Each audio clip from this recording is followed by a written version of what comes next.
I think it's time we ask ourselves if we still know the freedoms that were intended for us by the Founding Fathers. They seem to be in full-scale retreat from spending cuts and are talking about raising people's taxes again. And I have only one thing to say to the tax increasers.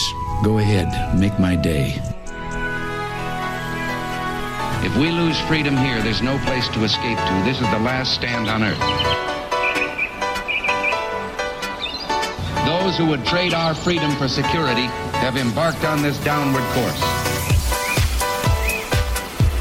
Whether we believe in our capacity for self-government or whether we abandon the American Revolution and confess that a little intellectual elite in a far distant capital can plan our lives for us better than we can plan them ourselves. Conduit News Radio with Paul Harrell is on now. Hello, ladies and gentlemen. Welcome to the program today. Thank you so much for being with us. My name is Paul. This is Conduit News, and we are glad that you're with us. Thanks for starting the beginning of your week.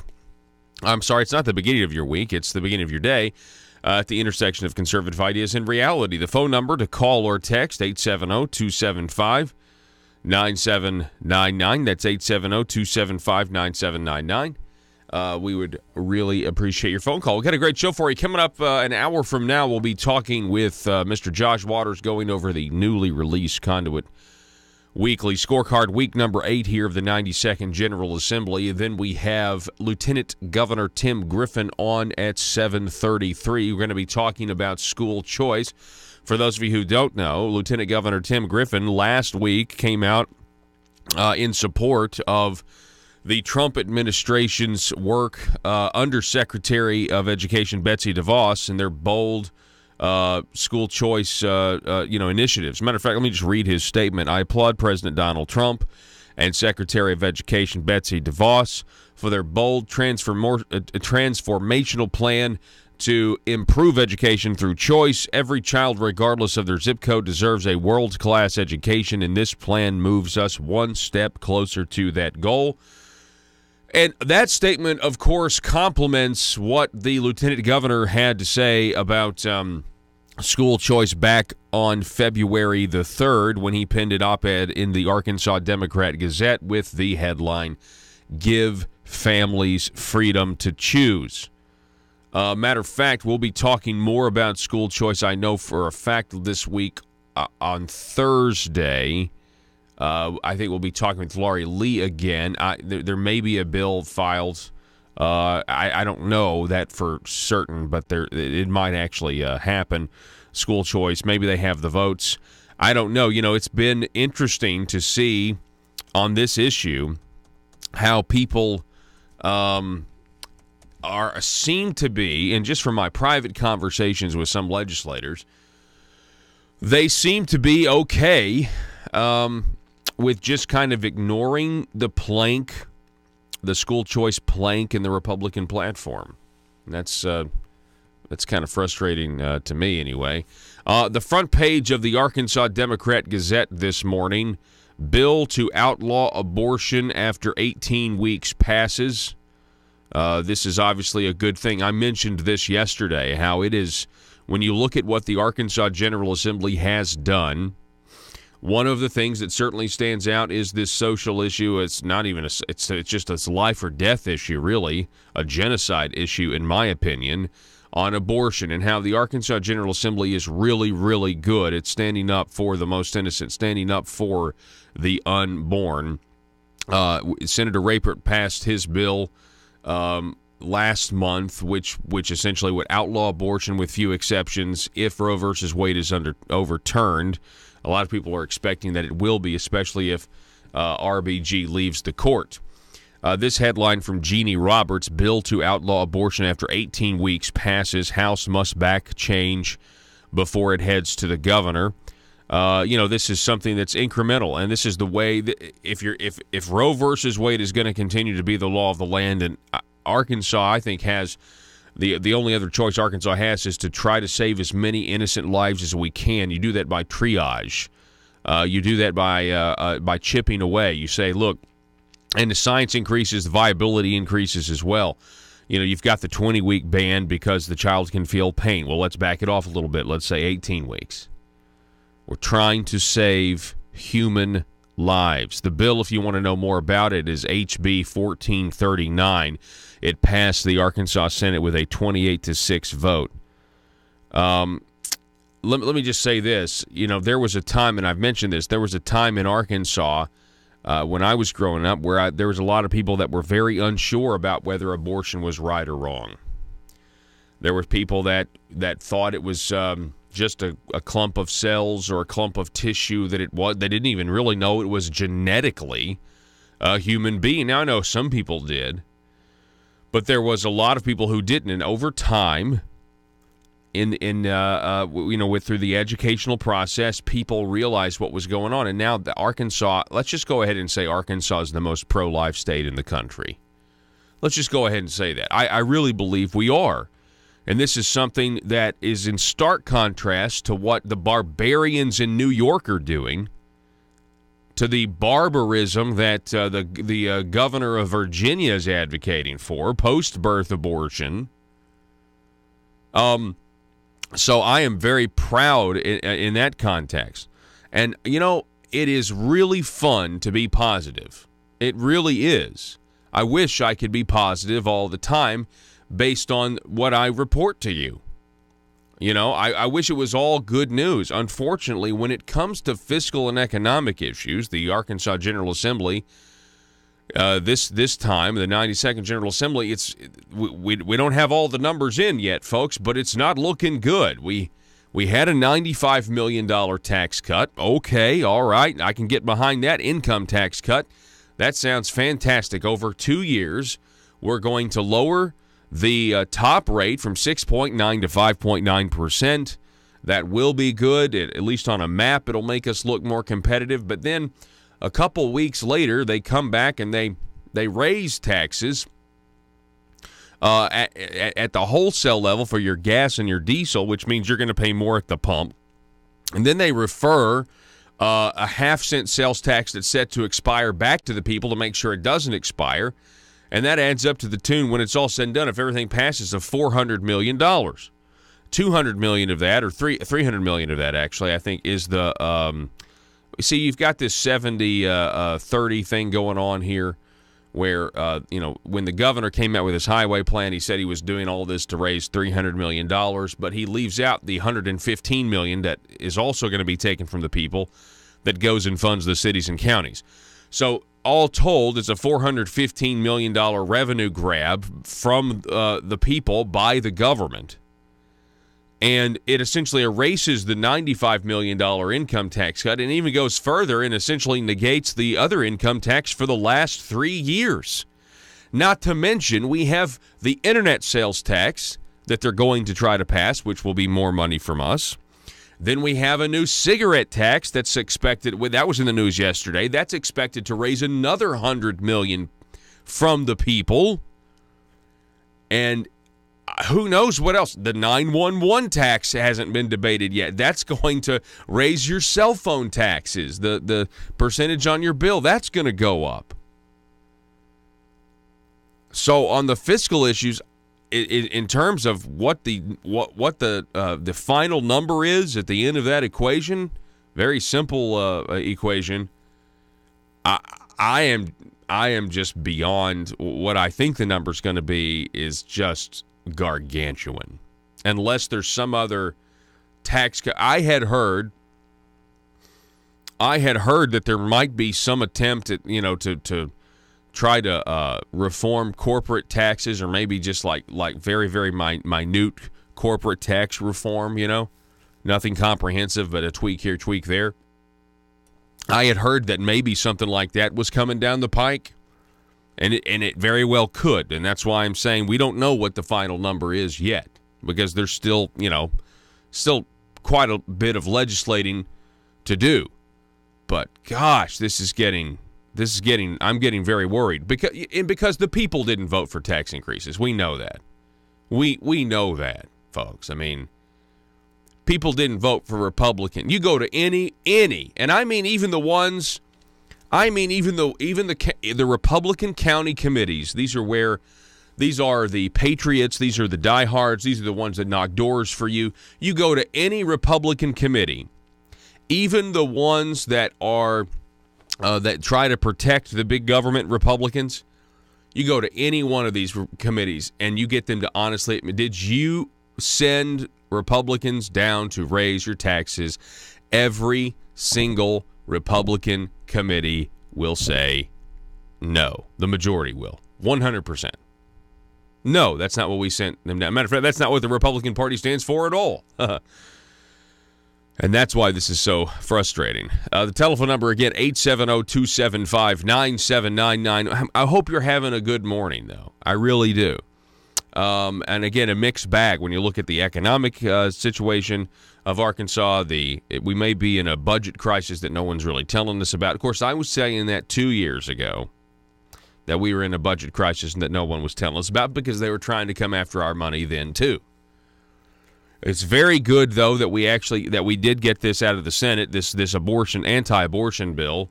We already have an existing law that prohibits abortion at 20 weeks. This would move it to 18 weeks. It'll go through the House. It will fly through the House, in my opinion. So, anyway, mixed bag on that front. Coming up, though, I'm going to tell you something. Coming up at 6:33, oh, my goodness. Did you guys see the piece over at Conduit for Action about this new bill that's been filed that has Democrat support as well as the support of the president pro temp of the Senate? Have you seen this bill? Oh, my goodness. You've got to go read it for yourself, or you can just go to conduitforaction.org. It's SB 258. SB 258, quote, it's legislation, this is the title, to increase the penalty for taking campaign funds as personal income. Well, that sounds fantastic. Wait till you hear what's actually in the bill. We'll give that to you coming up here at 6:33. President Trump gave an exclusive interview to Breitbart News yesterday, where he is quoted as saying these things. Let's see here. Quote, let's see here. I feel it very strongly. Now, he was saying this in a question about will the United States ever succumb to socialism?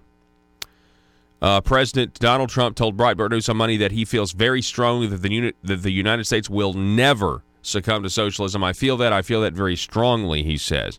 Trump continued by explaining that many Democrats are campaigning on socialism.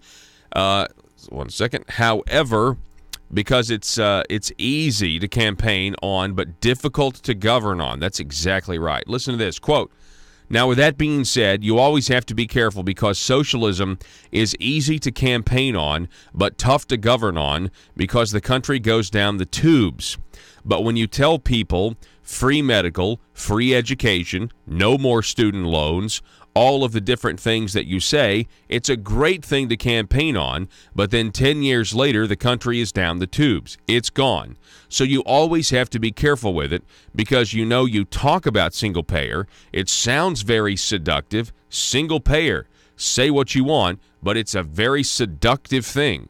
But it means you're not going to have good health care. It means the country is not going to be able to afford it. So not only is the country not going to be able to afford it, but it's more than the entire revenue stream taken in for the entire. It's not like it's even close, but nobody thinks about that. They think free health care, isn't that wonderful? But the truth is, when you're up on the debate stage and they say, we're giving you free education, we're giving you free health care, we're giving you everything you want, and a Rolls Royce in everyone's pocket, it's not an easy situation. But what happens is 10 years later, the country is gone.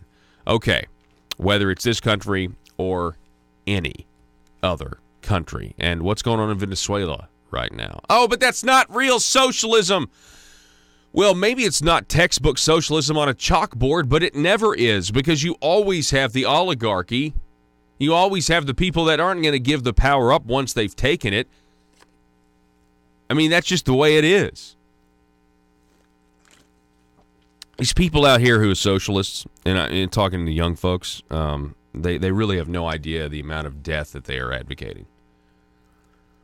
I mean, just look at the 20th century alone, and let's just throw out a number. 100 million, easy. 100 million people dead because of these policy goals that look great on a Marxist professor's chalkboard, but they don't take into effect human nature. If you believe a piece of paper or you believe a government system can perfect the nature of man, which is one of barbarism, it is one of evil. If you believe that some government system can somehow change that and that the human condition is not going to take advantage and try to... You see, our system of government that our founders attempted, not perfect, no, far from it. It can't be perfect. But it counted on men and women trying to amass power and use it against others. It counted on it, which is why their idea was, well, because that's going to happen, the government needs to be as limited in size and scope, because we're never going to totally eliminate corruption, because we can't, as men, by our own might, eliminate the corruption in the human heart. It's a very simple idea. It's a pretty profound theological truth as well about our condition in relation to God, the perfect being.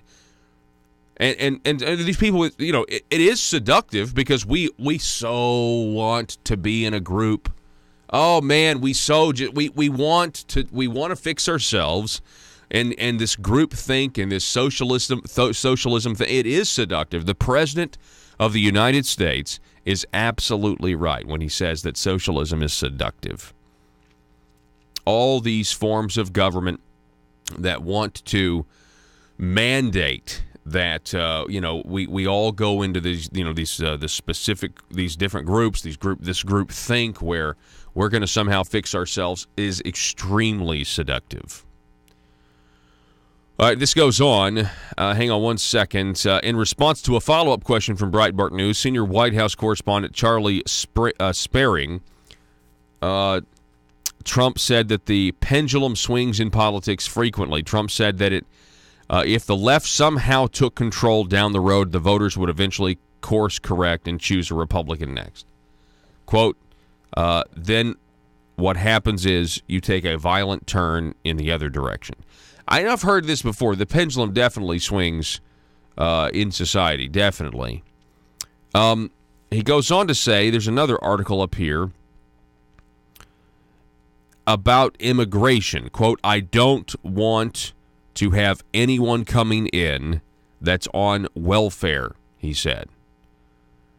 I don't want to have anyone coming in that's on welfare. It's a 40-minute Oval Office interview by Breitbart. We have a problem because we have politicians that are not strong, or they have bad intentions, or they want to get votes because they think if they come in, they're going to vote Democrat, for the most part. This was an answer that came in response to Alexander Marlowe, his question, when he cited a statistic from a report for the Center for Immigration Studies published back in December that over 60% of non-citizen families entering the United States end up on welfare. The report found that 63% of non-citizen households end up on welfare, whereas just 35% of native-born American households end up on welfare, a major disparity. Now, so some of you lefties out there might be saying, well, this is our moral responsibility to take in people at the border and allow them to go on welfare. And I would tell you, it might be your individual moral responsibility, but if you have a country of citizens, it's those citizens that have the rights. It's those citizens, if we're going to talk about entitlements, that are entitled to the programs. Those programs are weakened when you let people who are not citizens, meaning they're not even accounted for in the original projections when you started these programs, they make them weaker for Americans who are already living here, who are trying to, let's assume they're trying to make their lives better. But that apparently is racist, like a wall is immoral. Borderless societies This is something that has never been tried before. I just want everyone to understand this. This is not even an attack on Western civilization. It's an attack on civilization, period, because countries have always had borders and always attempted to control who comes and who goes. We're going to take a break. I've gone way over. Forgive me. We're going to be talking with Josh Waters here in about 30 minutes. Don't go anywhere. I'm going to give you the details of this new bill in the Arkansas Senate when we return.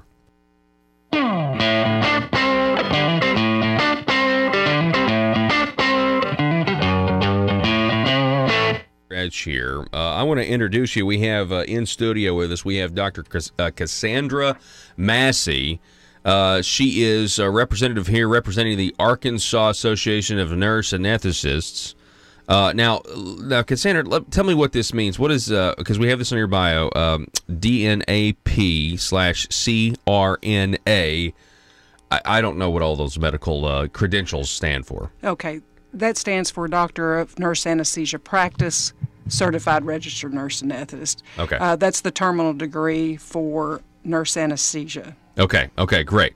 Well, so we have this bill here, Senate Bill 184. First of all, just a brief overview. What are you guys trying to accomplish with Senate Bill 184? Well, one of the things that we found that generally happens is that sometimes healthcare policy and statutes are created not to change things, but to kind of get us up to snuff where we're at. Let's face it, times are tough for the Arkansas General Assembly. They're all waiting for the spotlight exposing public corruption to end, so they won't be under so much scrutiny. And during this time, what if you're a legislator and you need money? What if you're slapped with a huge expense? What if your check for consultant services is late this month? Or maybe you just need extra cash now until payday. When that happens, you can't wait.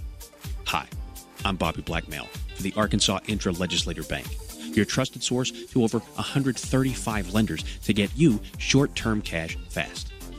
Use the Arkansas Intra-Legislator Bank today, and you can have up to $12,500 cash in your checking account tomorrow.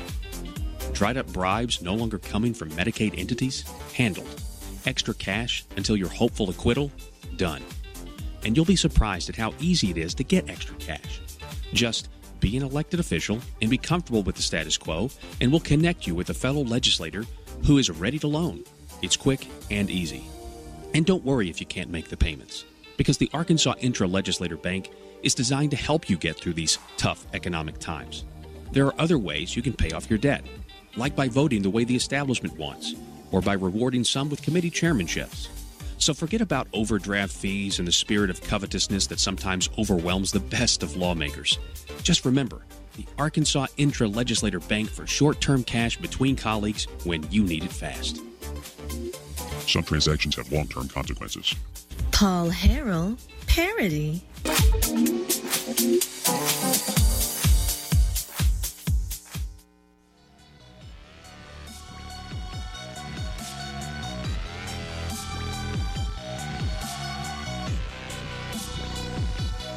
Need your daily news fix?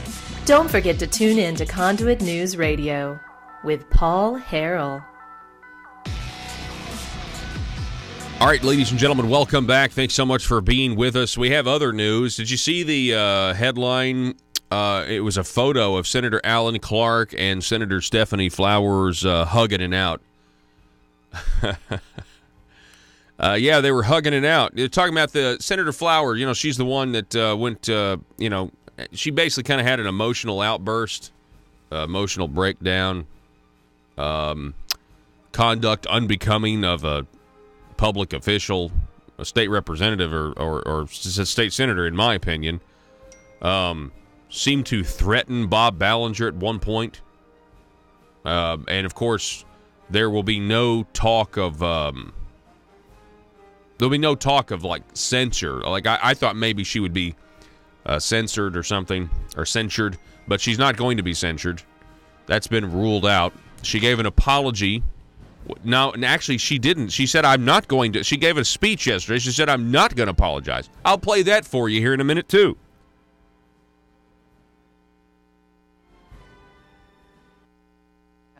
The bill originated in 2015 with us. We had some hospitals and surgeons that were working out in rural areas, critical access hospitals, who didn't quite understand why they were having to sign supervisory papers for anesthesia when that's not their place. So we were looking at why that was there, and in the statute, there's a lot of history behind why our statute reads supervision by, but not necessarily in the presence of a doctor, physician, or a doctor, dentist, anesthesiologist. So they were wondering if there was something we could do, because nationally, the federal government has actually done away with supervision. They had it in there for a little while in the 80s where some of these statutes got rewritten. The damage is done. Yeah. So we have been working since 2015. We introduced this bill just removing that language. There are opt-out. We could do a whole day's show on just the issues around it. But basically, states can opt out completely from any supervision, and that's a billing issue with CMS. 17 states have done that. 40 states have no supervision requirements of anything. Yes. Okay, so why so much opposition then? Because this has drawn a lot of opposition, namely the medical society, which I'm figuring out actually controls the state. Well, in 2015, we drew opposition because we completely struck the language, and we're ready to. We're up for negotiation. We're always wondering, what was with the bill that was a problem. Many of the representatives and many of the people in the healthcare community weren't comfortable with us completely taking the physician out of that equation. We just took it that everyone knew that we cannot order anesthesia, that there would always be a physician equation.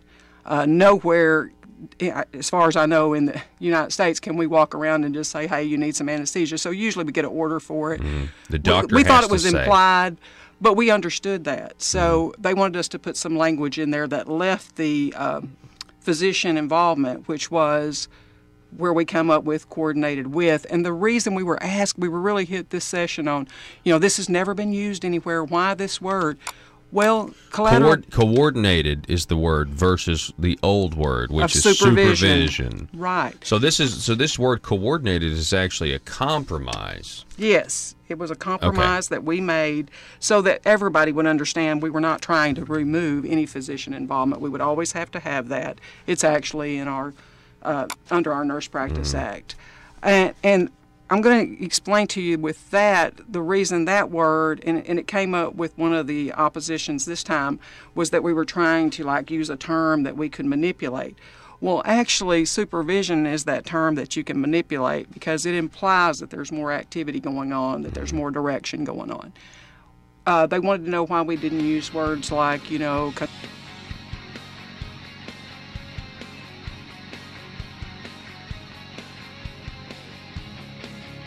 The intersection of conservative ideas and reality. Conduit News Radio with Paul Harrell.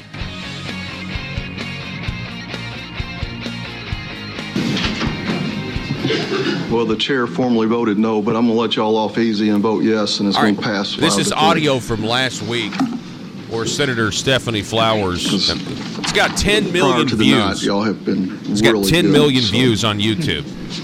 We got Kamala Extract Harris has been calling Senator Flowers. Now we know why we want to limit debate. Seriously. Well, Matt, make a comment. Now here she is. Matt, comment. Quickly. I'll be as quick as I can, as quick as it takes to kill somebody, I guess. You want me to be that quick. But, as Ms. Fletcher pointed out, and it doesn't take much to look on the local news every night and see how many black kids, black boys, black men are being killed with these stand-your-ground defenses that these people raise, and they get off. So I take issue with that. I'm the only person here of color, okay? I am a mother, too. And I have a son. And I care as much for my son as y'all care for y'all's. But my son doesn't walk the same path as yours does. So this debate deserves more time. I'm in Pine Bluff. We have killings regularly down there. Mr. Hunter knows, he's our prosecutor. Now, I don't know where the heck, I know where you are from, Gary. That's my favorite part of this. And I don't know really where Mr. Ballinger is from. You can't. You gotta love Gary. You gotta love Gary Stubblefield. Everybody does. For a long time does. since I've been back here in Arkansas, I have feared for my son's life. Now he's 27. He's out of Arkansas, and I thank God he is. When you're bringing up crap like this, it offends me. And then to limit the debate too. This is crazy. You don't have to worry about your children, Will. I worry about my son. And I worry about other little black boys and girls. And people coming into my neighborhood, into my city, saying they got open carry rights, walking down in front of my doggone office in front of the courthouse. Well, we do have open carry, so that's just a thing. That's a bully. Well, that's the law, so... Do I have a right to stand my ground with some crazy-ass person walking around with a doggone gun? I don't know what the hell he intends to do. But I know I am scared. I feel threatened. Just like some of y'all walking around here up in the legislature with these damn guns. That, what's his name, Garner came in here, walking around here with a damn gun under his coat. Enhanced. You can see the damn print. But it's enhanced. No, I don't. It's enhanced carry. No, I don't. What the hell you gonna do? Shoot me? Senator. Go to hell. I'm telling you, this deserves more attention. You want to come up here with all these little NRA bills and bills that Alec have and all that stuff. I'm talking about my son's life. And I'm talking about the lives of other black kids.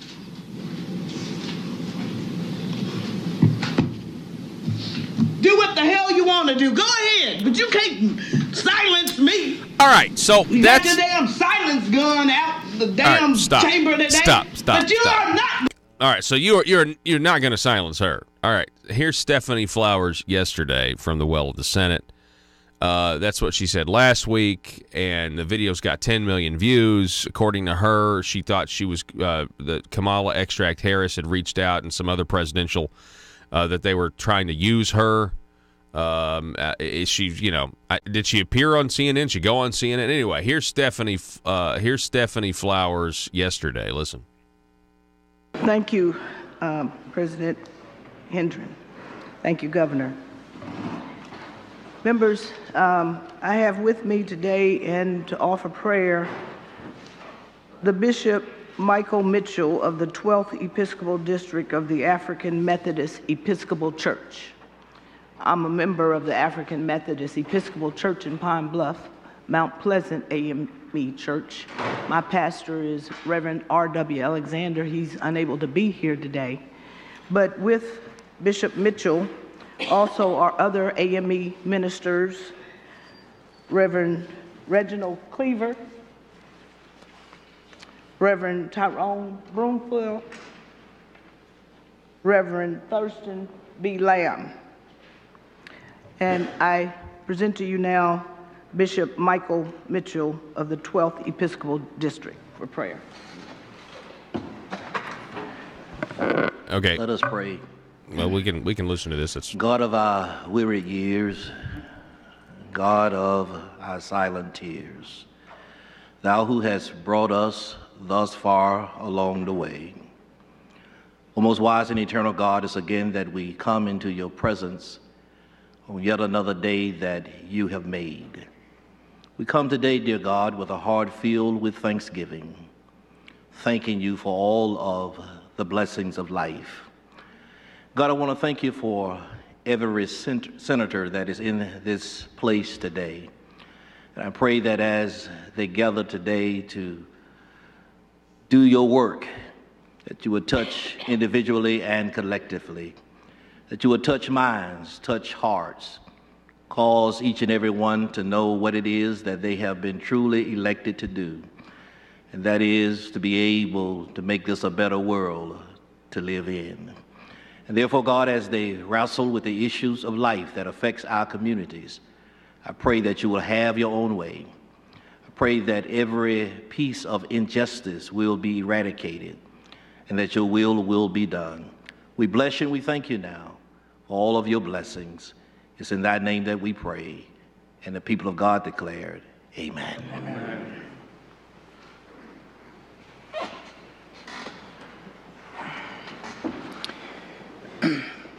Any announcements? Senator Flowers is recognized. Thank you, Governor. I'd like to ask for leave for my brother, Alfred Flowers Sr., right there, and for the bishop and the ministers of the Anglican Church. Without objection. All right, we're skipping ahead here. Individuals, moms, dads, young people, old people, gun owners, teachers, Republicans, Democrats, independents. Senator Stephanie Flowers yesterday. All made, and so many you could tell were hard to get their message out because of the sobs. And you can't hear a tear, but I could feel their tears and their heartbrokenness. You talking about the messages she received after the 10 million views? I want to acknowledge them because they were all from all over this country. I'm asking. From all the southern states. Not one southern state was left out. Florida, North Carolina, South Carolina, Georgia, Alabama, Louisiana, Mississippi, Arkansas. It seems she thinks that her outburst was a positive thing. Missouri, Kentucky, Tennessee, all of the southern states had people to call me and leave messages and thank me and let me know that I spoke what was in their heart and something that they really desired they could bring out and speak. And they were glad to have and see somebody to speak what they could not speak and to express it the way they could not express it.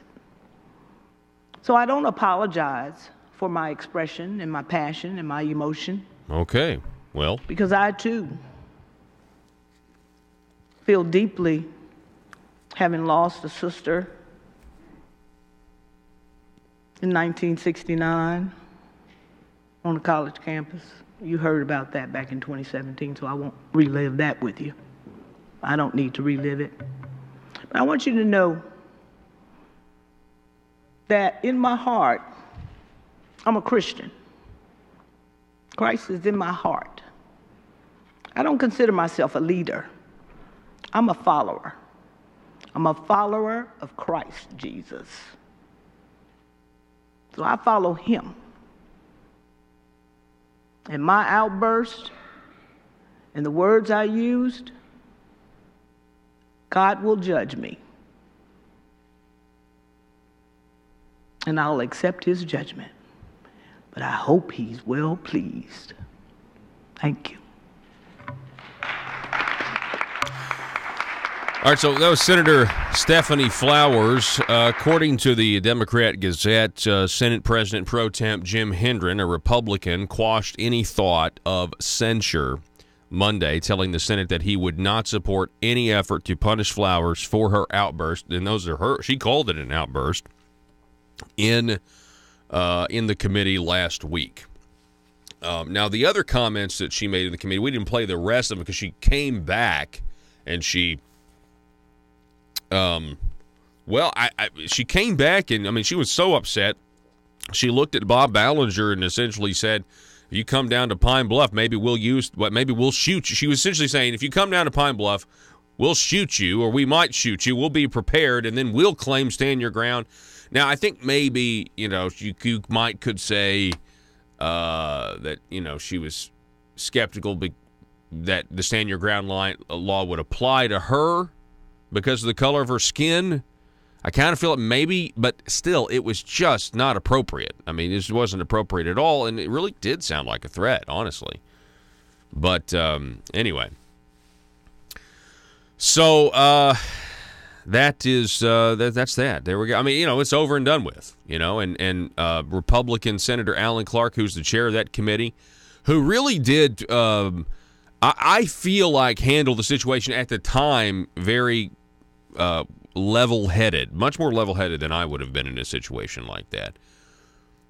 But then he, and he has said, there doesn't need to be any punishment or anything like that. Matter of fact, Bob Ballinger says that he would not seek to censor Flowers, but he did say that her remarks are not justifiable, and I don't think they're justifiable either. I would agree with him there. So, anyway, it's kind of a flash in the pan. I will tell you this. This is what I thought was interesting. Hang on one second. The Gazette this morning is reporting that this video that you saw Flowers, or this the audio that we just heard, the Democrats have reached out to her, national Democrats, United States senators, Kamala Extract Harris, Amy Klobuchar of Minnesota. How do you say her name? I don't know. Anyway. Quote, they were all trying to get me to call them, Flowers told a reporter from the Democrat Gazette on Monday evening. I thought they were trying to use me. I didn't appreciate that. Well, now that's true. That's exactly what those Democrats were trying to do. They're trying to use Senator Flowers. Everybody wants to get the edge. You know what I mean? Who's more socialist than the other? Who's more for gun confiscation than the other Democrat that wants to be your next president? Speaking of the Arkansas Senate, there's a bill I have to tell you about. There is an excellent commentary that's up at conduitforaction.org. And it starts with the revelations that we got about indicted Senator Jeremy Hutchinson, who's one of the governor's nephews. According to the FBI, former Senator Jeremy Hutchinson said everyone was doing it. Maybe he was right. Jeremy Hutchinson, who is the nephew of Governor Asa Hutchinson, resigned from the Arkansas Senate last year after he was indicted by the federal government for a scheme to take campaign funds as personal income prohibited by the state, and also not reporting it as income on his federal tax return. When interviewed by the FBI in 2014, Senator Jeremy Hutchinson's response was everyone was doing it. Not the best defense. Try using that line on a state trooper when you're caught speeding and see if it gets you anywhere. It won't. I'm sorry, officer. I didn't know I couldn't do that. First, that's from an old Dave Chappelle stand-up. First was Senator Hutchinson's... I'm sorry. First, Senator Hutchinson, was he correct in claiming others are using campaign funds for personal expenses? Prohibited by Arkansas law. Well, you don't have to go back very far. Senator Paul Bookout resigned from the Senate because of the very same thing in 2013. He later pled guilty. But we're focused on those serving when Hutchinson made the statement in 2014, okay, who are now currently serving. You know what's really interesting to me? And this is just a little piece of information that you'd only have if you were me, because I was there. When Paul Bookout resigned, it opened the door for Senator John Cooper to run a campaign against Medicaid expansion, only then to get elected and vote for Medicaid expansion. It was a very Benedict Arnold thing for Senator John Cooper to do, which is why I'm not surprised he voted against that Stand Your Ground law that caused all of this Stephanie Flowers hubbub. But when that happened, I was at Senator John Cooper's victory party, okay? Because this program, I had Senator Cooper on all the time. He wanted to come on all the time. There was a very competitive Republican primary before John Cooper went on to beat the Democrat in that special election because of the resignation of Paul Bookout. People in Northeast Arkansas remember this. So I'm at John Cooper's victory party, talking to him, interviewing him, and I meet for the first time, I think the only time I met, Senator Jeremy Hutchinson. Oh, the irony. Senator Hutchinson came all the way up to Jonesboro to John Cooper's victory party, and now we know that, according to the federal government, they believe he was guilty of the very same thing that he was at a victory party celebrate. You know, is that not ironic? I mean, that right there is the definition of irony. Here's Senator Jeremy Hutchinson at a victory party filling the vacancy of a guy who, well, everybody's doing it, right? Using campaign funds for your personal benefit. Second, if the illegal practice is common in the legislature, might legislators be trying to pass legislation to validate a prevalent but illegal practice? Okay. Now, I want you to know, because I asked this.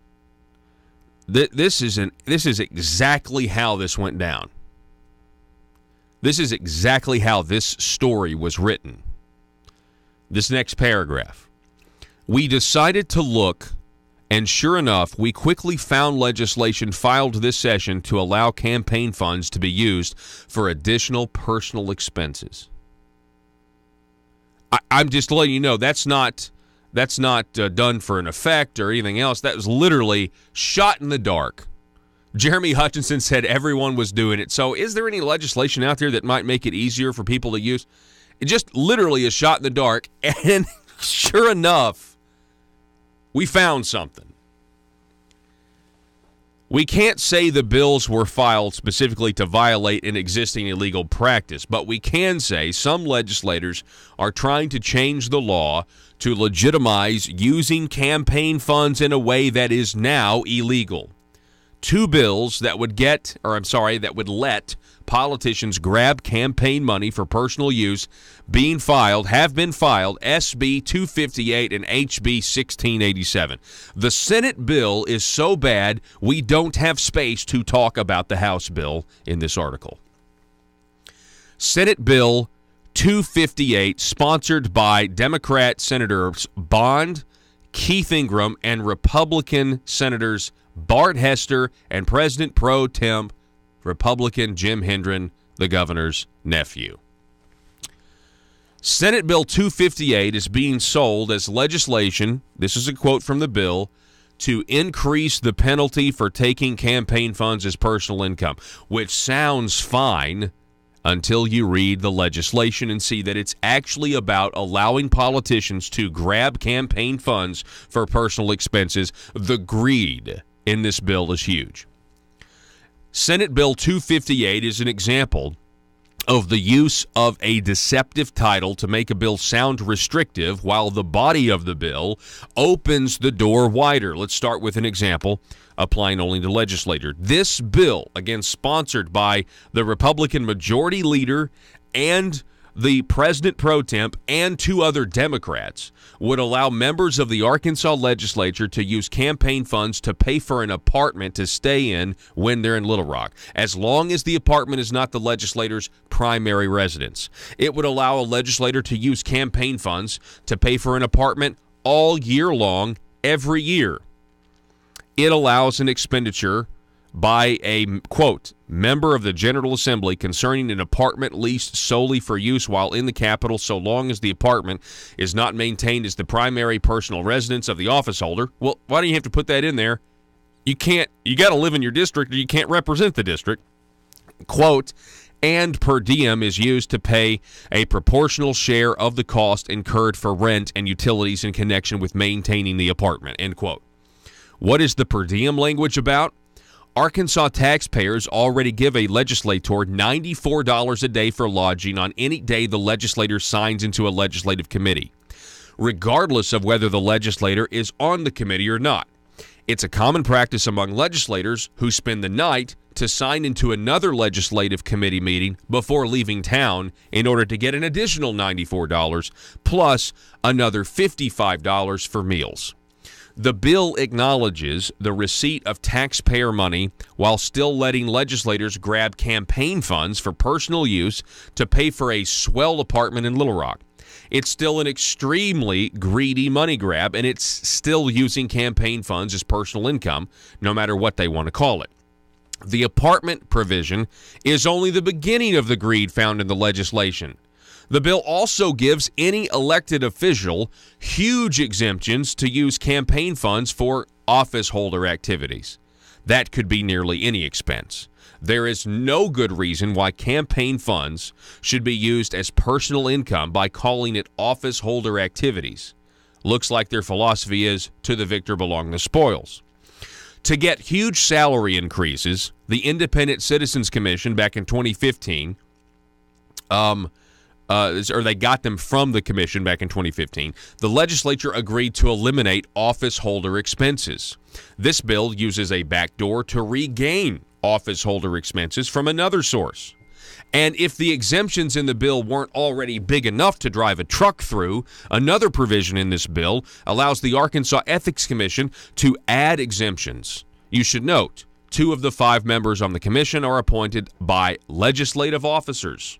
The other 3 members are appointed by the governor, lieutenant governor, and attorney general. And the bill gets even worse from there. I'll tell you more about it, but we have to go to break. Back in a moment. Russellville-based firearms manufacturer Omega are making clones of the most notable German firearms in the world.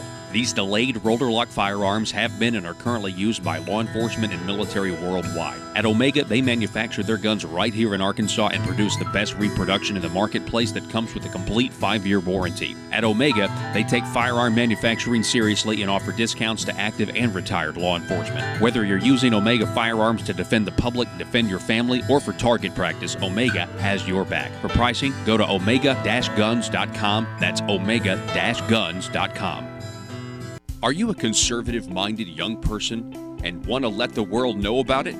Are you tired of rolling your eyes as your professor regurgitates progressive, PC, neo-Marxist nonsense?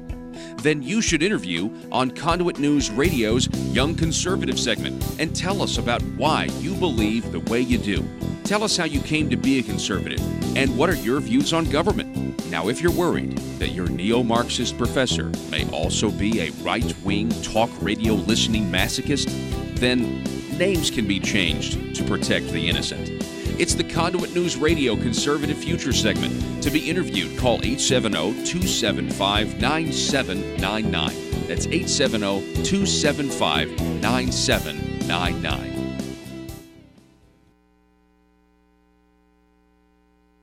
Consult or collaboration. Well, I'm just going to be honest with you. We come under the umbrella of advanced registered nurse practitioners, APRNs. These are the highest specialty levels of nursing out there, and we've been around for years. Nurse anesthesia has been around 150 years. Mm-hmm. You know, we were the first medical specialty of anesthesia. We came around in 31, they come around in 36. But when we were going to put language in, our other nurse practitioners have actively legislation that they're trying to take collaboration out. So we thought we don't want to interject and confuse by using a word that, you know, sometimes costs them up to $2,000 per month that they have to pay just to practice. So, you know, that was self-protection. We're like, we don't open any doors that we've never had collaborative practice agreements, never needed them, don't need them to practice. So that was the only reason.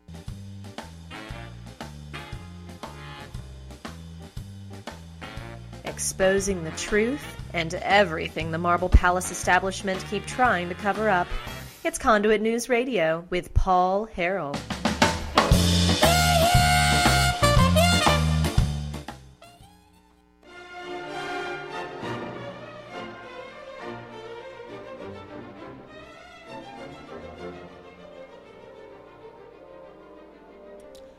Sorry, I'm trying to ask Joe a computer question.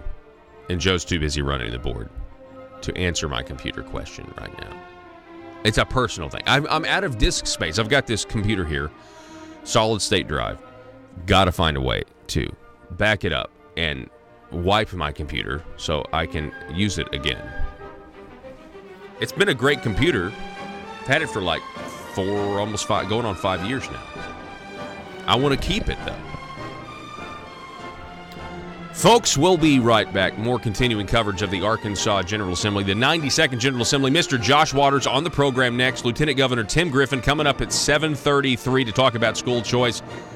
You don't want to miss the next hour. Back in a minute. The news and time talk of Northeast Arkansas. This is News Talk, 101.3 FM and 12:30 AM KBTM, Jonesboro, an EAB radio station.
I think it's time we ask ourselves if we still know the freedoms that were intended for us by the Founding Fathers. They seem to be in full-scale retreat from spending cuts and are talking about raising people's taxes again. And I have only one thing to say to the tax increasers. Go ahead, make my day. If we lose freedom here, there's no place to escape to. This is the last stand on earth. Those who would trade our freedom for security have embarked on this downward course. Whether we believe in our capacity for self-government or whether we abandon the American Revolution and confess that a little intellectual elite in a far distant capital can plan our lives for us better than we can plan them ourselves. Conduit News Radio with Paul Harrell is on now. Hey folks, welcome. Hour number 2, the intersection of conservative ideas and reality, where we are building a liberty machine. You can find out more over at the website, conduitnews.com. Check it out. Still got that great article up there about $300 million tax increase proposal for your highways. It passes with no debate in 1 minute. Just about 1 minute. Pretty crazy stuff. Hey, folks, welcome back to the program. We've got Mr. Josh Waters on the phone. Josh, how you doing, sir?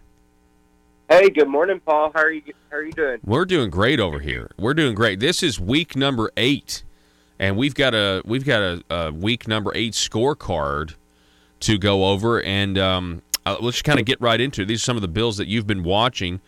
Let's go with the first one, HB 1752, HB 1753. This is something that is a good thing. This is in the support column this week. What do these two pieces of legislation do, Josh? Yeah, so these two bills by Representative Robin Lundstrom are amending the minimum wage law. As many people know, back in November, there's an initiated act brought forward to raise the minimum wage to $11 an hour by 2021. Right now it's $9.25. And so what this bill will do, Paul, is it would exempt a few groups of people from the minimum wage law, from the state minimum wage law. And so those are people under 21, college students, businesses with less than 25 employees, nonprofits with budgets less than $1 million, and private nonprofit developmental service providers. And so those groups would be exempt from the state, so then they would fall, then under the federal minimum wage law. I think this is a good idea, Paul, because when you look at the Arkansas minimum wage, when it goes up to that $11 per hour, and when you look at the median wage for Arkansas, and that would actually put Arkansas as the highest minimum wage as a percentage of median wage, which is actually a little bit better, more comparable number, because, when you look at California or New York and they have a $11 or $12 or $13 minimum wage, it doesn't go as far. And so $11 minimum wage here in Arkansas in 2021 as a percentage of the median wage in Arkansas would put Arkansas as the highest in the country. Wow. And so these two bills, these companion bills, are essentially trying to help small business owners, really, is what this is about. Yeah, there's a bill filed early on in the session that wasn't, there's, some pushback and some thoughts, well, maybe this is going to really help more of these, big hospitals or insurance companies. But this bill is a lot more focused, I would say, and says any business, less than 25 employees, they're exempt from this. So it really does help the small business owner. Another thing is it helps college students. It helps those under 21 who would typically fill these minimum wage type positions you would think about. I know in my experience, I started working at Andy's Frozen Custard at minimum wage, as my first job. Oh, it's the best ice cream in the world. It's custard, not ice cream. Whatever. It's amazing. It's amazing stuff. It's good stuff. But, this inflated government mandate minimum wage really pricing someone out. At 16, looking back, if I'm an employer, would I want to employ a 16-year-old at a $11 an hour. It sounds crazy. When you actually comes out of your mouth, Josh, that sounds insane. You know? What? Well, the idea that we would be paying a 16-year-old $11 an hour. I mean, it just sounds crazy. Yeah. So this bill would say, well, and it also, that's tough for a small business owner, but it kind of prices those, high school students out of the market. And so this, I think, brings things more in line with, hopefully what more people were thinking about when they voted for this. They don't want to hurt small business. They don't want to hurt college students or, people in high school. And so this would exempt them from the minimum wage law.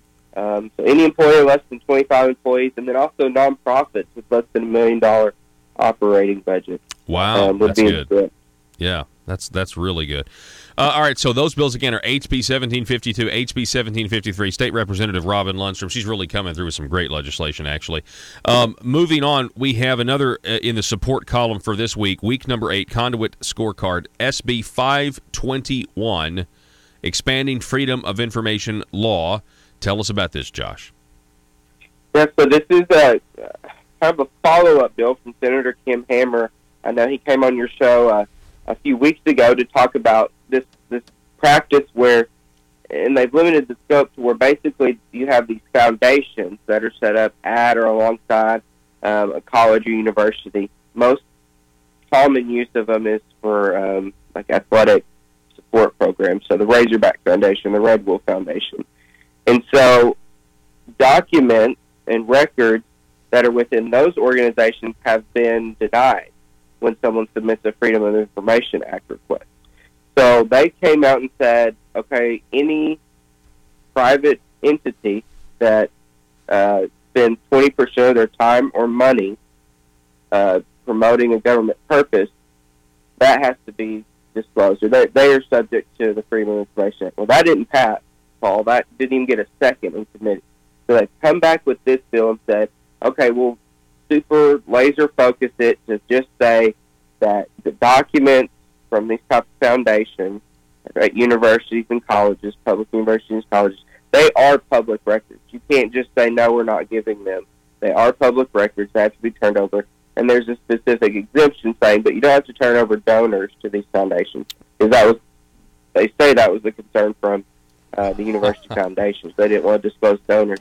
Now, I don't know if they won't want to disclose other stuff, but this specifically says those documents from those foundations, public universities, would be public records subject to FOIA.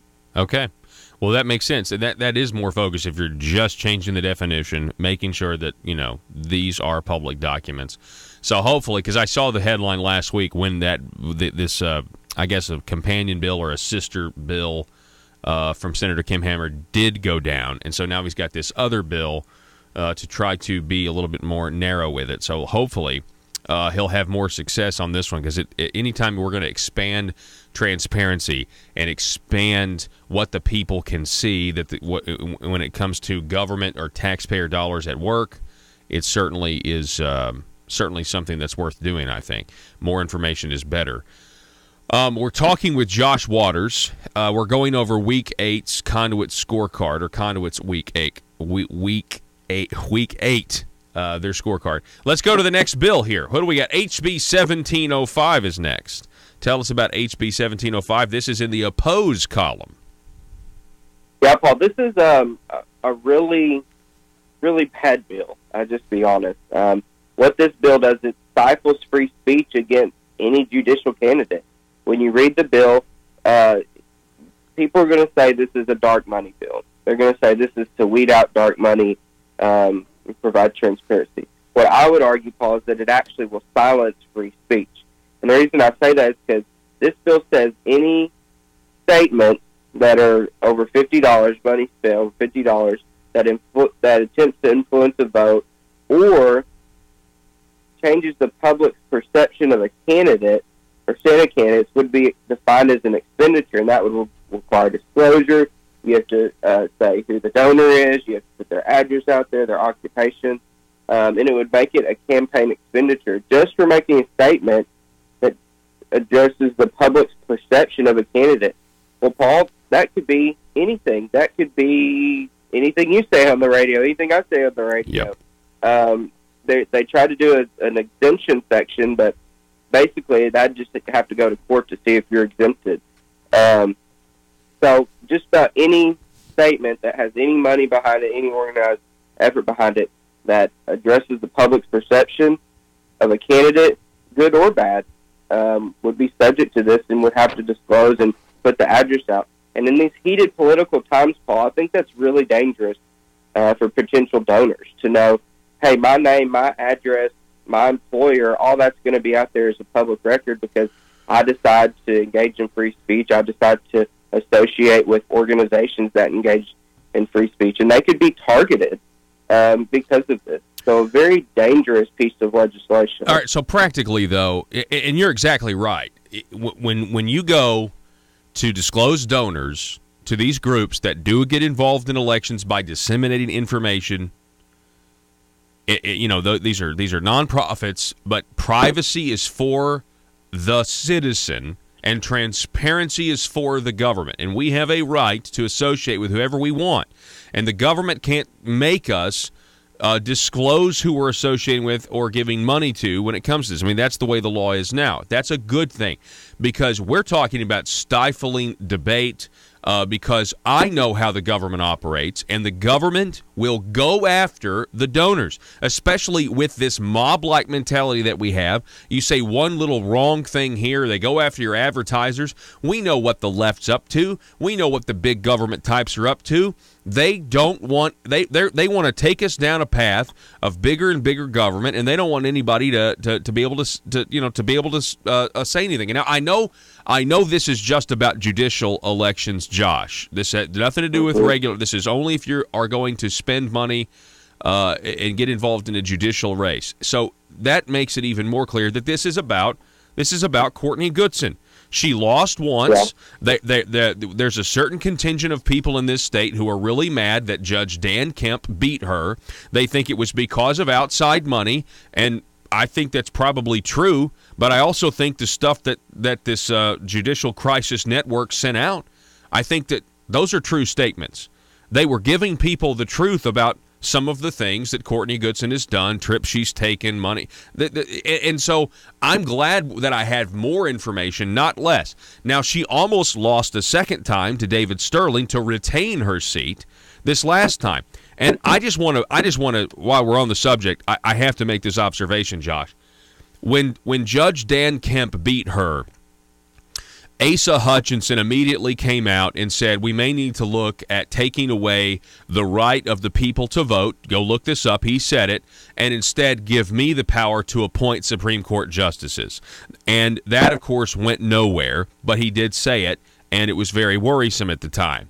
Now we're at the end of another judicial election cycle, and what do we have now? We have people essentially, it comes from that same vein of being upset that this group was in Arkansas spending money, telling people the truth. Because Josh, look, you're an attorney. If you say something that is untrue, you can be sued for that. Correct?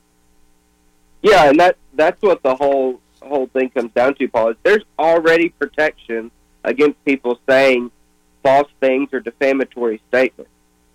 You can sue and prevent that from happening. What this does is say, we just want to silence free speech that talks about candidates for judicial office.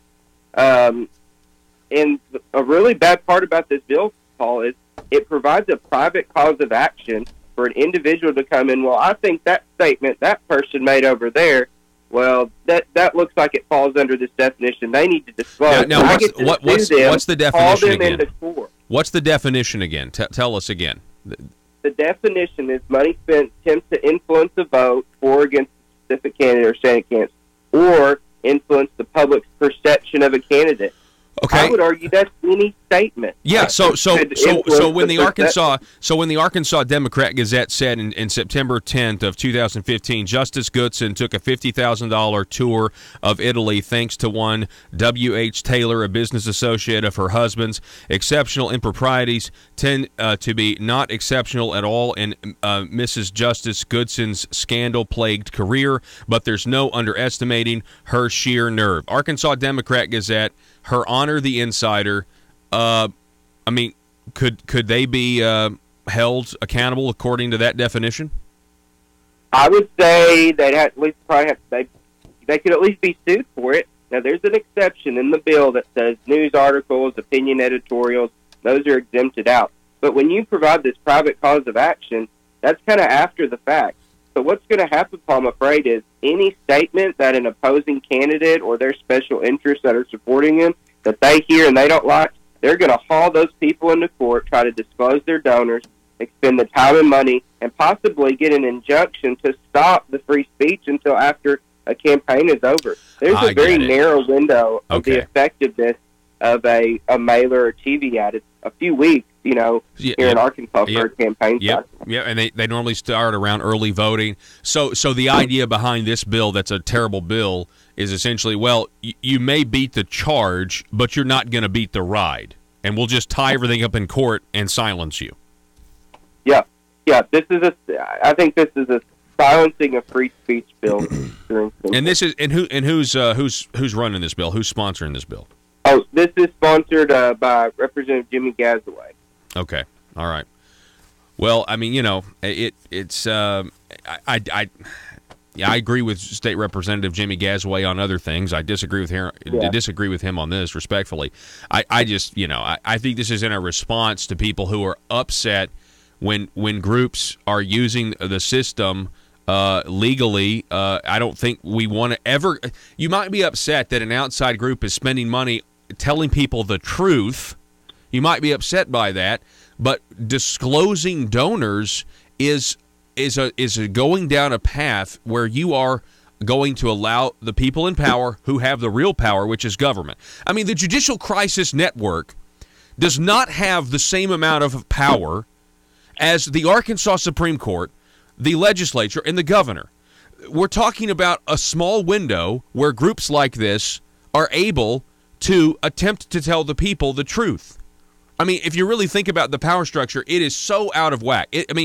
Everybody wants to talk about dark money, but the fact is there's no dark money group out there that's passing laws that if we don't follow, we go to jail.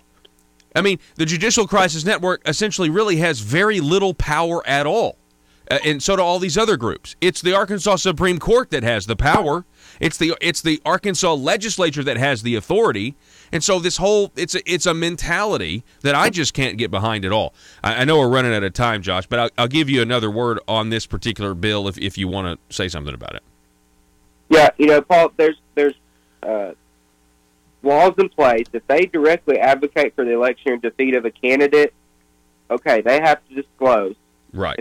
If they're doing that. But this is trying to basically muddy the waters, bring every communication that informs voters, informs the public about things that a judge did, a ruling they had, money they took, trips they took, what you've already talked about. It tries to make that the equivalent of advocating for the election defeat of a candidate. Mm-hmm. And it's basically it's a chilling effect on free speech.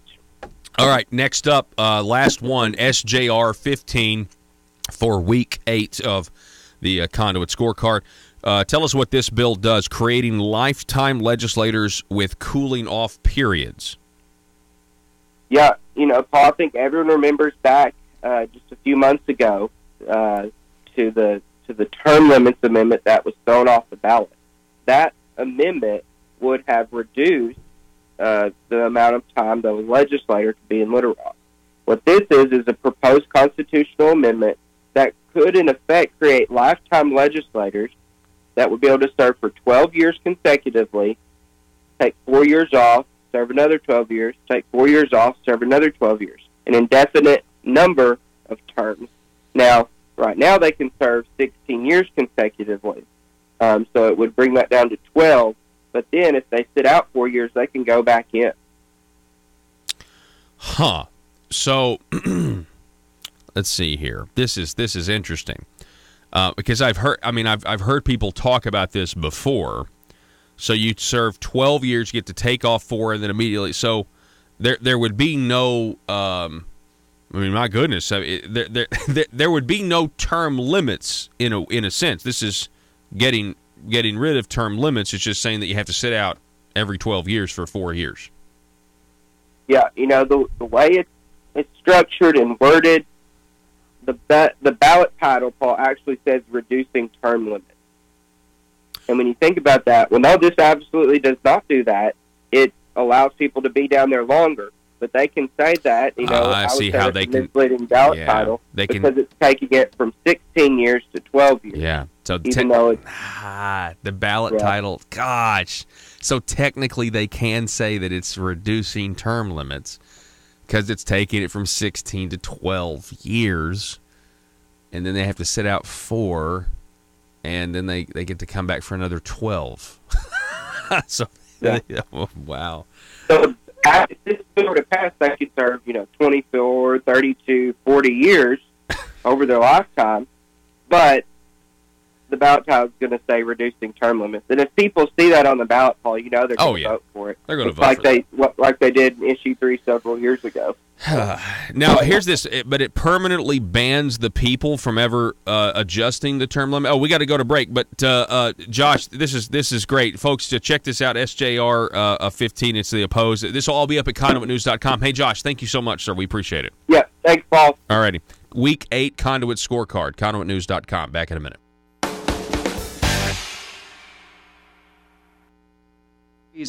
So we wanted to find a word that actually reflected what we do in the state. 90% of the rural hospitals, 100% of the critical access, and even in urban areas, office-based settings, hospitals. Mm-hmm.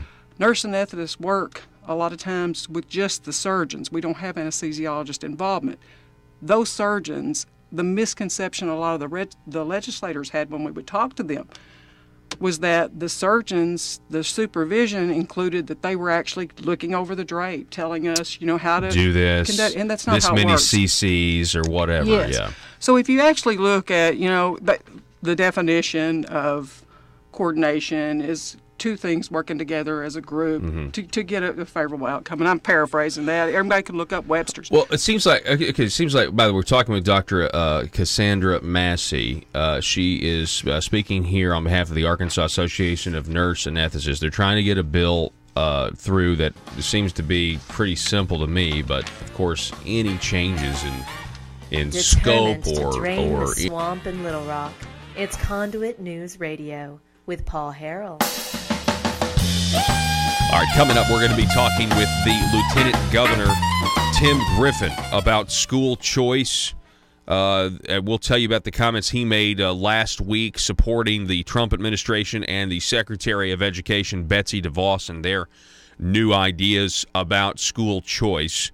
This is also a follow-up. Back on February 3rd in an op-ed to the Arkansas Democrat-Gazette, the Lieutenant Governor had a great op-ed, Give Families Freedom to Choose. I think I read this verbatim on the show. You have to go to Conduit for action and check this out. There'll probably be a cross-posting over at Conduit News. There is a bill in the Senate that is absolutely indefensible with you talk about a misleading title. The title is to... let's see here. Decrease. Hang on, I've got it right here in front of me. An act to increase the penalty for taking campaign funds as personal income. That sounds great, right? But there's all these carve-outs to where they're going to be able to use campaign funds to pay for things like apartments. Now, I wonder if you could also pay for a house.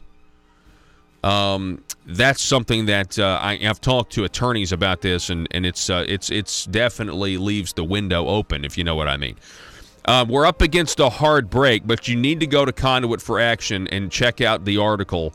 Indicted nephew says everyone was doing it. Now comes SB 258. We'll be back in just a moment.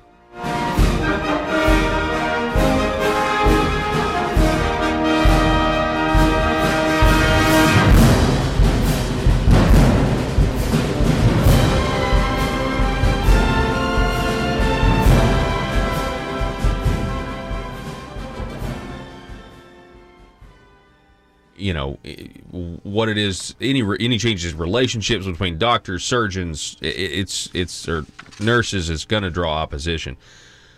So where are we right now in the process? Like, where is this bill? Well, February 28th, this bill's went further this session than we've ever been able to get it. That's from a lot of education going out there. We did not realize that there was a huge amount of confusion on this bill. And I do think some of the opposition thought we were trying to do the bait and switch because Representative Gonzalez, representing one of his constituents, introduced HB 1283, which had a lot of busy language in it that the Arkansas Nurse Anesthetist Association was never behind. We actually got with that constituent, got with Dr. Gonzalez and said, this language, even to us, were not acceptable to us. Really? But if you Okay. took that language out, you basically have Senate Bill 181, which is just all we're trying to do is to get our statute to reflect what is actually going on in Arkansas. So we think some of that, but some of the things of the opposition that we've gotten has been so outrageous. Let's talk about that. Oh, yeah. Okay, so the opposition that you've got is going to be fear-mongering to the highest degree. I understand we have an inference that patients are dying because of this, quote, unsupervised care.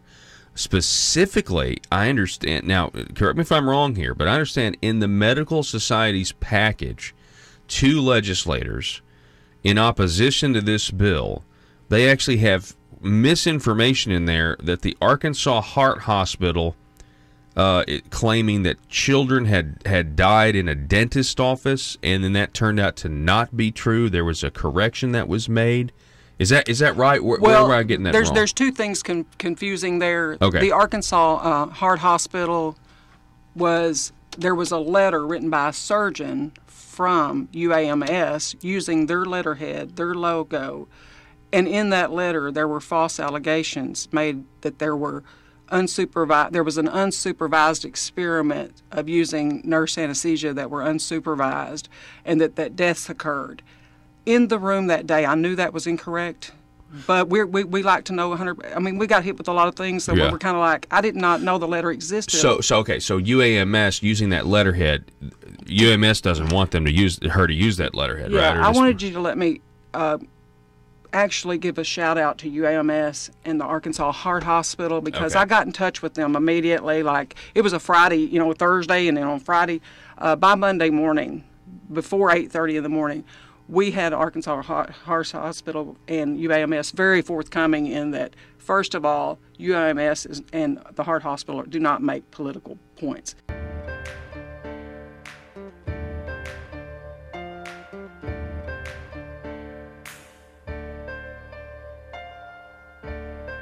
Bringing you your daily dose of truth. It's Conduit News Radio with Paul Harrell. All right, folks, welcome back to the program. Also, I want to welcome back to the program. We've got the Lieutenant Governor of the great state of Arkansas, Tim Griffin's on the line. Tim, how are you this morning, sir? Doing great. How are you doing? I am doing fantastic. I saw that you came out last week with a statement on the work President Donald Trump and Secretary of Education Betsy DeVos are doing when it comes to education and school choice. What are your thoughts on that? Well, yeah, look, this is something that is long overdue in Arkansas. Now, I was praising in that particular instance the Trump-DeVos proposal, but it reflects legislation that failed in our legislature a couple of years ago, I guess it was. That was a sort of a tax credit school choice bill. What it does is basically the federal proposal that President Trump proposed and the one that we had that failed a couple of years ago. I think that was Representative Dodson's bill. Mm-hmm. It would have done at the state level what President Trump's trying to do at the federal level. And it basically, the setup is this: you identify some nonprofits, some foundations, 501c3s, and you give tax credits or some sort of tax benefit, in this instance tax credit, to donors, people who are interested in supporting school choice, for their donations to that entity. So I'll just mention one in particular here. So there is a 501c3 right now in Arkansas, ACE scholarships. And what they do is they basically give scholarships to kids who could be better served going to a school other than the one they go to, and they help them go to that school financially. Well, what it would do is it would give people, taxpayers, who want to donate to ACE, for example, and I'm just using that as one example, it would give them a tax credit. So you're incenting Arkansans, or in the Trump proposal case, incenting Americans to support school choice through a nonprofit. And there are many different ways to support school choice. This way in particular does not, it sort of makes moot the point that you'll hear from some people, well, I don't want taxpayer dollars going here, going there, money that would otherwise go to a public school. I don't want that going to here or there. So in this case, you've got a nonprofit that is supporting school choice, basically paying for the school that's best for the student. And, I've got a really broad definition of school choice. Whatever's best for the kid and the parents, right? I mean, we ought to be able to start with that premise, agree on that. Some kids are going to be better suited at a traditional public school or a charter public school, because charter schools are public schools. Homeschooling, private school, parochial school, religious school, whatever is best for the student is the focus that I like to emphasize. And you're going to hear some kids in the background just because I'm en route to school. But here's the point I like to make, Paul, over and over. What if I told you you can only shop down the road from where you live in the district that the government has drawn up for you? Yeah, I got a Walmart. I got a Walmart basically in my backyard, and I like Walmart, but I like to go to Kroger sometimes too, and that's on the other side of town. Well, what if they said, what if you had a sort of an older Walmart? Nothing against that, and then you had a big super Walmart where you could get both your groceries and your traditional homewares all in the same place. And you said, I could go to the Walmart by my house, but if I go to the one on the other side of town, then I can get not only my homeware stuff, but I can get all my groceries too. And then someone said, whoa, where are you going, sir? I need to see you walk in the Walmart, and they said, I need to see your card. You said, what card? Well, I need to see your arbitrarily drawn government card that shows this is the Walmart you're assigned to. You would be like, really? Are you kidding me? This is America. This is freedom. This is choice, right? I want to go where I want to go. What if on a even more serious scale, what if someone said you can only go to the doctor in your specific zone? Y'all ready to go? In your specific zone. You'd be like, what are you talking about? I'm going to go to the best doctor that I can possibly go to because I want to live. I want to be healthy. And they said, the government said, whoa. You got to go to the one in your district. I mean, that's what, we do this, I'm not making light of it, but this is what we do. It's freezing outside. This is what we do every day with education. We basically say, hey, this is where you live. This is where you go. Now, we've made some progress on that front with regard to public school choice, but we haven't gone much further than that. Now, there's some exceptions to that. We have the Succeed Scholarship, which is a great deal if you have a child who may have a learning disability or some type of development disability, then there are scholarships available for them. And I think that, and I say scholarships, they can get taxpayer assistance to go where they get the best education. Here's the crazy thing, Paul. That passed, I think, unanimously. But when you try to expand that to other populations, people start voting against it. So you're like, wait a minute. You saw the value in doing this for kids that have learning disabilities or what have you, but you won't expand it. People start opposing it when you want to expand that to lower income students, or what about military? You know, we've talked a lot about the position that military kids are in, because they can't always control where they live, right? Because the military says you got to go here, and so when you start to expand this and say, hey, why don't we let all kids get the education best for them? You start getting opposition, and the reason I'm talking about this now is, number one, obviously the Trump DeVos proposal, which is a great one. Basically, what it would do is the same thing I was talking about. It would give a federal tax credit, federal tax, dollar for dollar, not a deduction, but a credit for what you give to that nonprofit. So the nonprofit I mentioned earlier, if someone wanted to give $5,000 to that, they would get dollar for dollar credit toward the taxes they owe. Wow! And there's a limit on that. But I'm talking about it now too, and this is what I really wanted to mention. This bill that I'm talking about, the state level, has not been filed. And you may say, well, man, it's getting late. What's the deal? Mm-hmm. Well, they've been trying to shore up support in the drafting. And they can't, apparently they still can't get enough Republicans to support school choice, because they don't want to introduce it if it's dead on arrival. They're trying to keep it. I guess they're still drafting it to try to get it to where some of the people on the committee will support it. Yeah. I just say to Republicans, read the platform.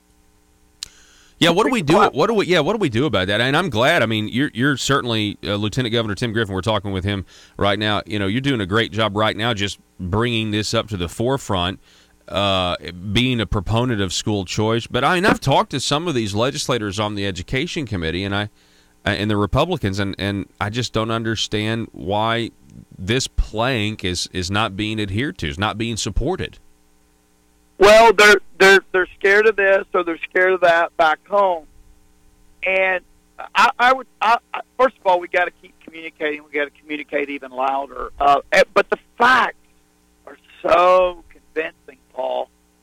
First of all, school choice benefits low-income kids who don't otherwise have choice. Wealthy people have choice, right? Wealthy people have school choice. What do I mean? They can choose to put their kids in this school or that school.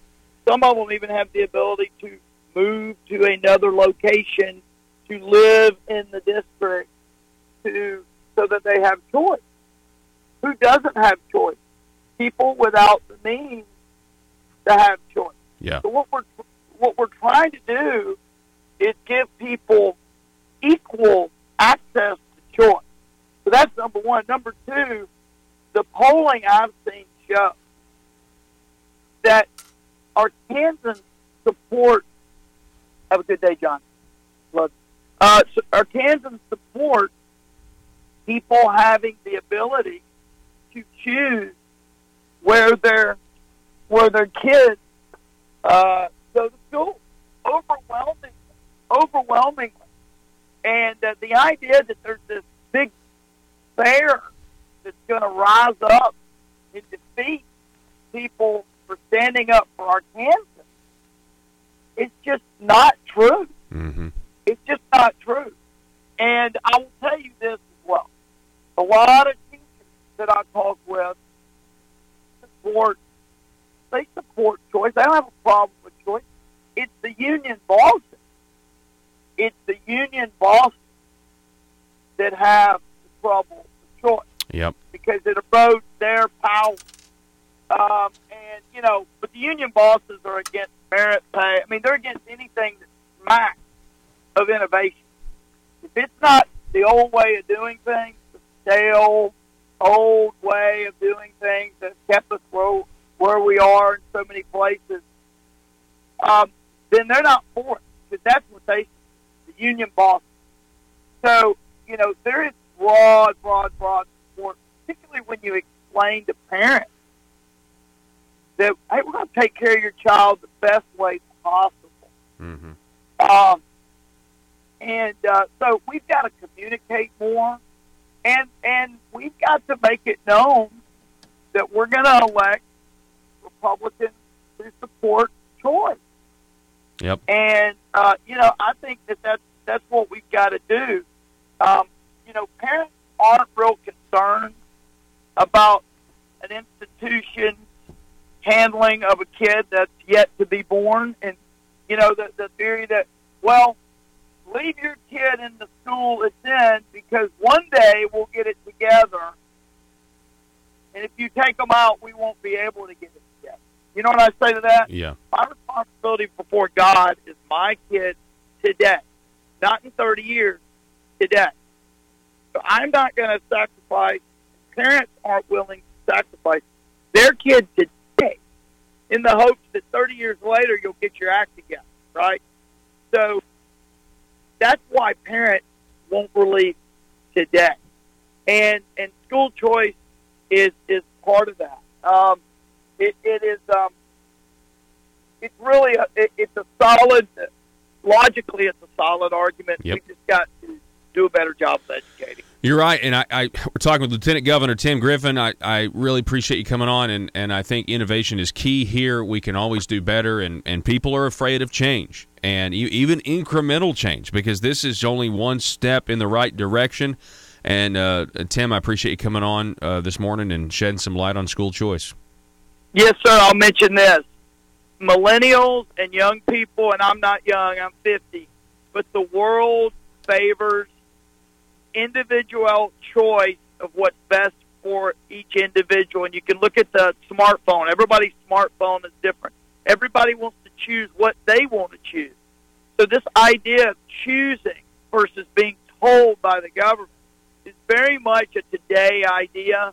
And people that fight flexibility and parental choice will be on the losing side of history. There is no question about it. Choice is coming to the whole country one way or the other, because not because of me or other political people, politicians, elected officials, because parents are going to demand it if they're not already. Yeah. Thank you all. Thanks for what you do, and let's keep talking about it. All right, let's do it. Lieutenant Governor Tim Griffin, everybody. While he's dropping his kids off at school, you heard him tell somebody that he loved them and have a good day, talking about school choice. I love it. Fantastic. This interview will be up at conduitnews.com. Make sure you share it. Make sure you get it out there. I think there is going to be a school choice bill actually filed sometime this week, and we'll have more on that, I believe, on Thursday. Don't go anywhere, folks. Back in a minute. Russellville-based firearms manufacturer Omega are making clones of the most notable German firearms in the world. These delayed rotor-lock firearms have been and are currently used by law enforcement and military worldwide. At Omega, they manufacture their guns right here in Arkansas and produce the best reproduction in the marketplace that comes with a complete 5-year warranty. At Omega, they take firearm manufacturing seriously and offer discounts to active and retired law enforcement. Whether you're using Omega firearms to defend the public, defend your family, or for target practice, Omega has your back. For pricing, go to omega-guns.com. That's omega-guns.com. Are you a conservative-minded young person and want to let the world know about it? Are you tired of rolling your eyes as your professor regurgitates progressive, PC, neo-Marxist nonsense? Then you should interview on Conduit News Radio's Young Conservative segment and tell us about why you believe the way you do. Tell us how you came to be a conservative and what are your views on government. Now, if you're worried that your neo-Marxist professor may also be a right-wing talk radio listening masochist, then names can be changed to protect the innocent. It's the Conduit News Radio Conservative Future segment. To be interviewed, call 870-275-9799. That's 870-275-9799. If you're like me, you believe that small business is the heart of Arkansas's economic engine, and it should be viewed that way by the politicians in Little Rock. Conduit for Commerce also believes, like you and I believe, policies that achieve less regulation and lower taxation help small business in Arkansas thrive. Other policies like small, constitutionally consistent government and reducing citizen dependency on government keeps it from growing and expanding its influence on our daily lives. Conduit for Commerce works every day to educate the general public and legislators on these important priorities in the name of Arkansas small business. By the way, contributions to Conduit for Commerce are tax deductible. Log on now to conduitforcommerce.org and click on Contact Us on the right side of the page. That's conduitforcommerce.org. Go there now and learn the facts on protecting small business in Arkansas.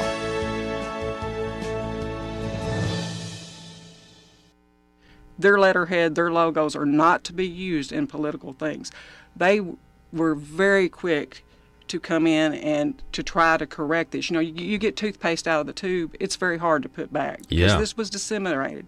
One of the local news stations there, Channel 4, actually ran a kind of bias thing on this, trying to increase the scaremongering. Say it well, ain't so. I've reached out to them. I haven't heard back to let us.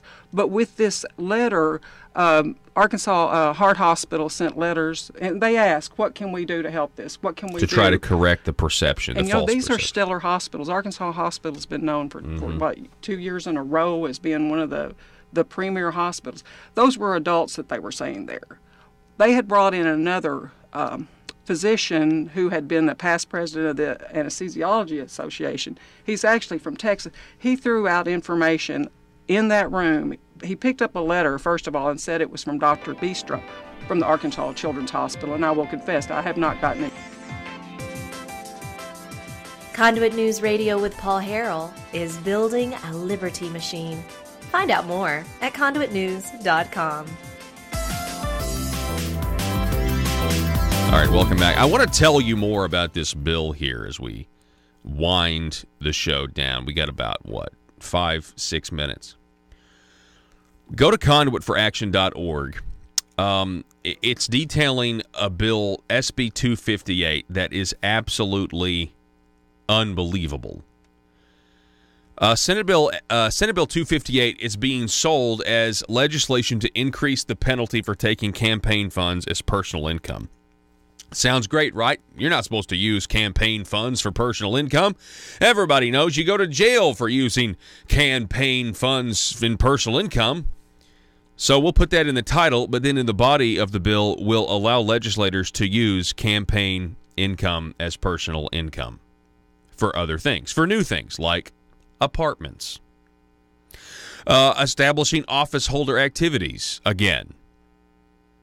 Listen to this. The apartment provision is only the beginning of the greed found in the legislation. The bill also gives any elected official huge exemptions to use campaign funds for office holder activities. And it reminds us that back in the day, in 2015, they got big salary increases already, and in order to get the salary increases, they eliminated office holder expenses. This bill is using a backdoor to regain office holder expenses. As if the exemptions in the bill weren't already big enough to drive a truck through, another provision allows the Arkansas Ethics Commission to add exemptions later for, again, using campaign finance money as personal expenses. The bill gets even worse. The legislation flips the burden from the candidate or office holder having to prove an exception to the burden being on the person complaining to show the expense is not allowed. The person complaining has the task of showing the expenditure is, quote, unrelated to a legitimate campaign or office holder activity. and about the penalty. The penalty is the selling point of the bill, or the distraction. Yet the penalty is only increased if the value of the campaign funds unlawfully taken for personal use is more than $5,000. The increased penalty doesn't mean much when the bill actually lets office holders use campaign funds that they can't use now for personal expenses. Keep the lobbyists happy, and an incumbent can amass a sizable war chest for the future, up to the salary of the office. Keep the lobbyist happy and raise enough campaign funds to get a plush apartment and pay for other personal expenses. Instead of letting politicians raid campaign funds for personal use, maybe the people should remove some of the temptation by slashing the amount of campaign funds that can be retained for future years. Jeremy Hutchinson said, indicted senator, everyone was doing it. Maybe he was right. Who are the sponsors of SB 258, this terrible bill that has a misleading title? In his speech to open this year's Senate proceedings, the new leader of the Senate, President Pro Temp Jim Hendren, said, "To all of us here today, the 92nd General Assembly, let us begin this session of the General Assembly today with a determination that the culture of greed and corruption is over. We will not participate in it, we will not ignore it, and we will not tolerate those who do." The determination to end the culture of greed didn't last long. Senator Jim Hendren is a co-sponsor of the greedy SB 258. Senator Will Bond, a Democrat of Little Rock, is the lead sponsor. In addition to Hendren, the other two co-sponsors are Senator Bart Hester, Republican Cave Springs Majority Leader, and Democrat Senator Keith Ingram of West Memphis. These aren't just any old legislators. These are supposed to be leaders of the Senate. Again, President Pro Temp, Senate Leader, Majority Party Leader Hester, Minority Party Leader Ingram, Minority Party Whip Bond. Isn't it interesting? Senator Hendren is a co-sponsor, and his cousin Jeremy Hutchinson is being prosecuted for taking campaign funds as personal income. In his address to the Senate, you can't make this stuff up. In his address to the Senate, Senator Hendren also said, quote, "The change in culture will be led by those sitting here in these chairs this afternoon. It is made by changing our expectations and setting higher standards. It is made by holding ourselves and each other accountable. I know we can do it. I know we will do it." Holding ourselves and each other accountable. Is there no one who will hold these senators accountable? They are not all bad. Let me repeat. They are not all bad. But this piece of legislation, I don't see how, with a straight face, we can have a title of a bill, again, SB 258, increasing the penalty for taking campaign funds as personal income, and then in the bill, you allow more instances where you can take campaign income and use them on yourself. That is wrong. That is deceptive. Title the bill what it is. To allow people to use campaign funds to buy themselves apartments or rent themselves apartments in Little Rock. At least be honest with what's going on here. Not, well, we want to increase the penalty if you do this. That's not, I mean, listen, every one of us were raised to believe that that would be wrong.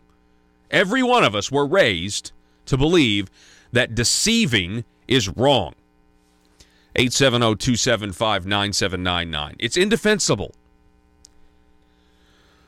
Will it be stopped? I don't know. I have no idea. And again, the only reason that we are aware of this bill is because of that article that ran on Jeremy Hutchinson in the paper the other day. And it got, listen to this paragraph. We decided to look, and sure enough, we quickly found legislation filed this session to allow campaign funds to be used for additional personal expenses.